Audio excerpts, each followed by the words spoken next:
In American culture, the flex has a very specific vocabulary. It's the truck that's slightly too big for the driveway. It's the vacation photo with the caption that pretends it's not a flex. It's the phrase, "we just upgraded," said at exactly the right volume for the room to hear. None of this is accidental. It's a language, and most people learn to speak it before they even realize they're fluent. The flex isn't really about the object. It's about the message the object sends: I'm doing well, I've arrived, I'm not falling behind. And in a culture that ties personal worth so tightly to visible success, that message becomes almost mandatory to send, even when the bank account behind it tells a very different story. Here's the uncomfortable math nobody puts on a billboard. A large percentage of visible wealth in America is financed, not owned. The car is leased. The house is one missed paycheck from a problem. The vacation went on a card that's still being paid off in October. The flex, in other words, is often a performance funded by debt, a costume that costs monthly interest to keep wearing. And the pressure to keep performing it doesn't come from nowhere. It comes from every direction at once. Social media feeds curated to look effortless, neighborhoods where one upgrade triggers 3 more, family gatherings where net worth gets silently ranked by what everyone drove into the driveway. Opting out of that isn't just a financial decision, it's a social one, and it takes more nerve than people give it credit for, which is exactly why the people who actually opt out tend to be quiet about it. Not because they're ashamed, because they've realized something the rest of the room hasn't yet. Here's the reversal. For the people who've actually built financial security, the flex isn't what they buy. It's the gap between what they earn and what they need. That gap, call it margin, is the single most valuable asset most Americans never learn to track. Margin means a job loss is inconvenient, not catastrophic. It means a medical bill gets paid, not financed.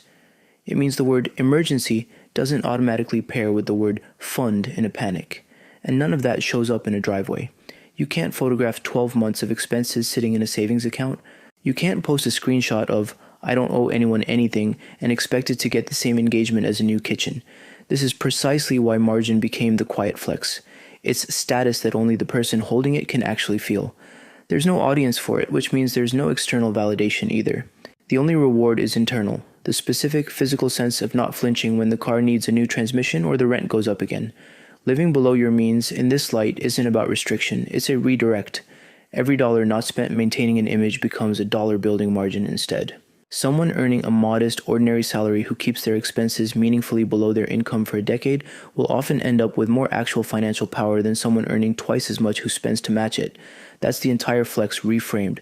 Not "look at what I have," but "watch how little of this can actually touch me."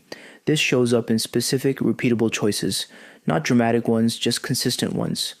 The car gets driven into the ground on purpose. Not out of necessity, out of math. A paid-off car with no payment is quietly worth more financially than a financed upgrade with a monthly bill attached, even if the upgrade looks better in a driveway. The house doesn't scale with the raise. Income goes up, the mortgage doesn't automatically follow. The difference gets redirected instead of absorbed, often into accounts nobody at the dinner table ever hears about. Subscriptions and memberships get audited, not accumulated. Every recurring charge is treated as a small, permanent tax on the future, so it gets reviewed instead of just renewed on autopilot. Big purchases get delayed on purpose, not because of scarcity but as a filter. Waiting 30 days on a want tends to reveal whether it was actually desired or just triggered by seeing someone else have it first.